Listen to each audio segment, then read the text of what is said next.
Did you find a really great book for your upcoming assignment, but only ended up using one chapter?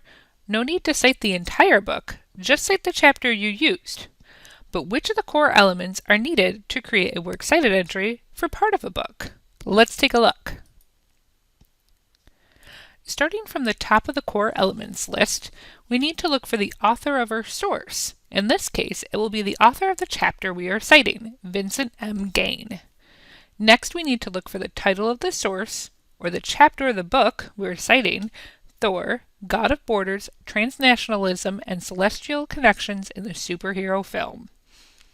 For parts of books, you need to include the title of the container, Superheroes on the World Screens.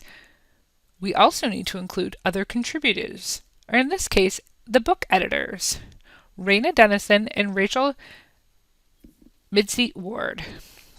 We can jump down to publisher, University Press of Mississippi, and publication date, 2015. We need to add the location, or in this case, the pages of the book the chapter can be located. Now that we have all of our core elements in order, with the proper punctuation, take a look at what this looks like formatted. Notice you can tell this source is part of a book because of the publisher information and the page numbers.